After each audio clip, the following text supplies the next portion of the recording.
ನಮಸ್ತೆ ಗೆಳೆಯರೇ, ನಾನು ನಿಮ್ಮ ಸತೀಶ್ ಕುಮಾರ್. ಸದ್ಯಕ್ಕೆ ಈ ಜಗತ್ತು ಭಾರತೀಯರನ್ನು ದ್ವೇಷಿಸ್ತಾ ಇದೆ. ಮುಖ್ಯವಾಗಿ ಹೇಳಬೇಕಪ್ಪ ಅಂತಂದರೆ ಭಾರತೀಯ ಪ್ರವಾಸಿಗರನ್ನು ಈ ಜಗತ್ತು ದ್ವೇಷಿಸ್ತಾ ಇದೆ. ಭಾರತೀಯರಲ್ಲಿ ಸಿವಿಕ್ ಸೆನ್ಸ್ ಇಲ್ಲ ಅನ್ನೋ ಕಾರಣಕ್ಕಾಗಿ ನಮಗೆ ಇಷ್ಟೊಂದು ಹೇಟ್ ಸಿಗ್ತಾ ಇದೆ. ನಮ್ಮಲ್ಲಿ ಬಹುಪಾಲು ಭಾರತೀಯರಿಗೆ ಈ ಸಿವಿಕ್ ಸೆನ್ಸ್ ಅಂದರೆ ಏನು ಅಂತಾನೆ ಗೊತ್ತಿಲ್ಲ. ಪಬ್ಲಿಕ್ಕಲ್ಲಿ ಹೇಗೆ ಬಿಹೇವ್ ಮಾಡಬೇಕು, ಪಬ್ಲಿಕ್ ಪ್ರಾಪರ್ಟಿಗಳನ್ನು ಹೇಗೆ ಸಂರಕ್ಷಿಸಬೇಕು, ಸ್ವಚ್ಛವಾಗಿಟ್ಕೋಬೇಕು, 4 ಜನರ ಮಧ್ಯೆ ಹೇಗೆ ಡಿಸೆಂಟಾಗಿ ವರ್ತಿಸಬೇಕು ಅನ್ನೋದು ಗೊತ್ತಿಲ್ಲ. ಸಿವಿಕ್ ಸೆನ್ಸ್ ಅನ್ನೋದು ಇಲ್ಲವೇ ಇಲ್ಲ. ಅದಕ್ಕಾಗಿ ಜಗತ್ತು ನಮ್ಮನ್ನು ಹೇಟ್ ಮಾಡ್ತಾ ಇದೆ.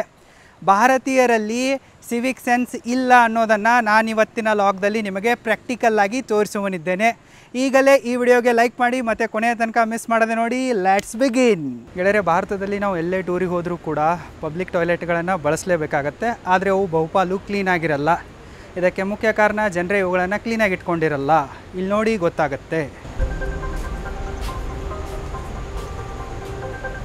Look here.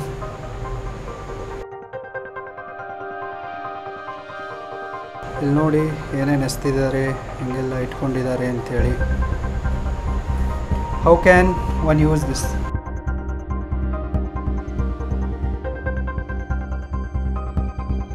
ಇಲ್ಲಿ ನೋಡಿ ಇದನ್ನ ಹೆಂಗೆ ಇಟ್ಕೊಂಡಿದ್ದಾರೆ. ಗುಟ್ಕಾ ತಿಂದು ಸಿಕ್ಕಲ್ಲೆಲ್ಲ ಉಗುಳಿದ್ದಾರೆ. ಇದನ್ನು ಬಳಸಿದರೆ ಇನ್ಫೆಕ್ಷನ್ಸ್ ಅಂತೂ ಹಾಗೆ ಆಗ್ತವೆ.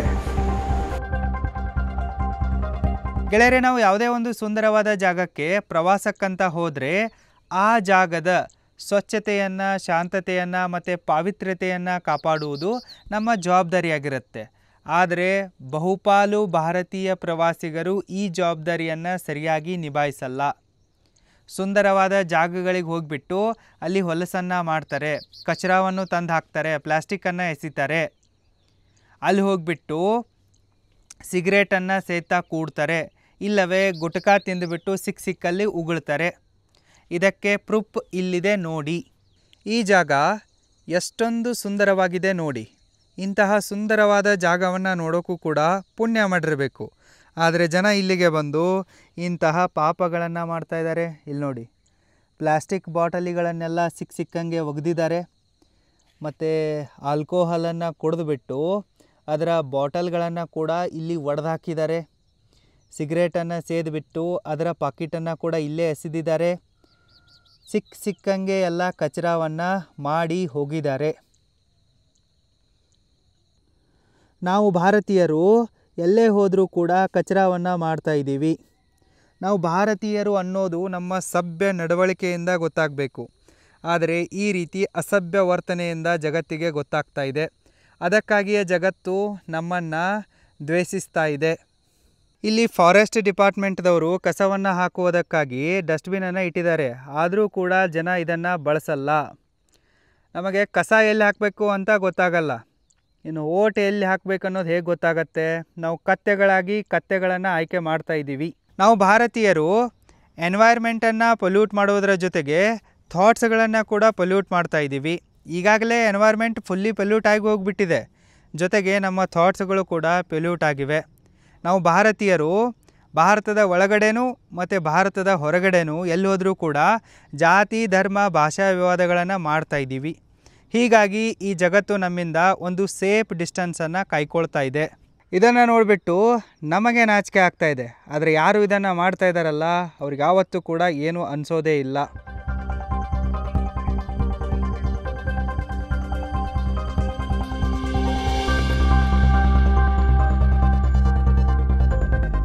ಇಲ್ಲಿ ನೋಡಿ ಜನ ಎಷ್ಟೊಂದು ಗಲೀಜು ಮಾಡಿದ್ದಾರೆ ಅಂಥೇಳಿ. ಕಾಡಲ್ಲಿ ಬಂದುಬಿಟ್ಟು ಒಲೆಯನ್ನು ಹೊತ್ತಿಸಿ ಅಡುಗೆ ಮಾಡಿಕೊಂಡು ಊಟ ಮಾಡಿದ್ದಾರೆ. ಇದ್ರ ಒಳಗಡೆ ನೋಡಿ ನಿಮಗೆ ಗೊತ್ತಾಗತ್ತೆ ಎಷ್ಟು ಗಲೀಜು ಮಾಡಿದ್ದಾರೆ ಅಂಥೇಳಿ. ಅಸಹ್ಯ ಅನಿಸುತ್ತೆ ಇದನ್ನು ನೋಡಿದರೆ. ಇಂತಹ ಪ್ರವಾಸಿ ಸ್ಥಳದಲ್ಲಿ ಬಂದುಬಿಟ್ಟು ಎಲ್ಲ ಕಡೆ ತಮ್ಮ ಹೆಸರು ಬರೆಯೋ ಅವಶ್ಯಕತೆ ಏನಿದೆ? ಇಲ್ಲಿ ನೋಡಿ ಹೆಸರು ಬರೆದಿದ್ದಾರೆ, ತಮ್ಮ ಎಕ್ಸ್ ಲವರ್ನ ಹೆಸರನ್ನು ಬರೆದಿದ್ದಾರೆ.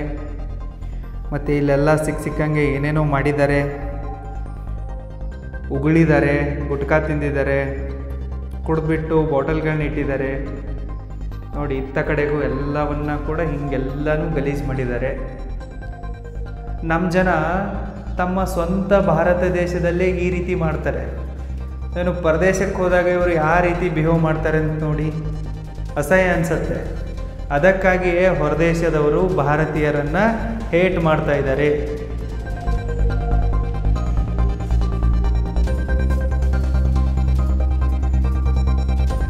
ಸಾಹಿಲ್ ಶ್ರುತಿ ಅಂತೇಳಿ ಮೆಟ್ಟಲ್ಲಿ ಹೊಡಿಬೇಕು ಇವರಿಗೆ, ಅವಾಗಲಾದರೂ ಬುದ್ಧಿ ಬರ್ಬೋದು.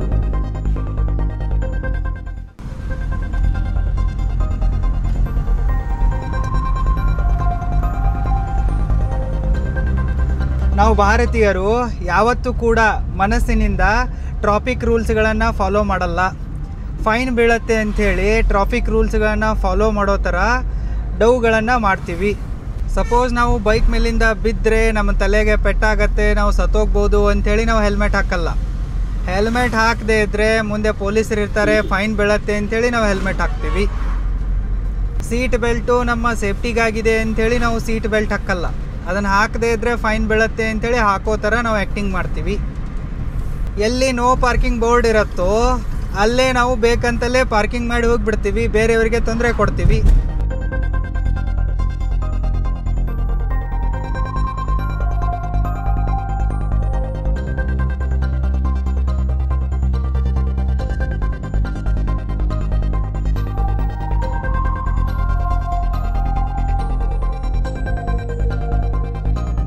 ಭಾರತೀಯ ರೋಡ್ಗಳ ಮೇಲೆ ರೋಡ್ ರೊಮ್ಯಾನ್ಸು, ರೋಡ್ ರೇಜು ಇವಂತೂ ಕಾಮನ್ನೇ ಆಗಿಬಿಟ್ಟು, ರಾಂಗ್ ರೂಟಲ್ಲಿ ಡ್ರೈವ್ ಮಾಡೋದು, ಒನ್ ವೇಯಲ್ಲಿ ರಿವರ್ಸ್ ಬರೋದು, ಲೆಫ್ಟ್ ಸೈಡ್ನಿಂದ ಓವರ್ಟ್ಯಾಕ್ ಮಾಡೋದು,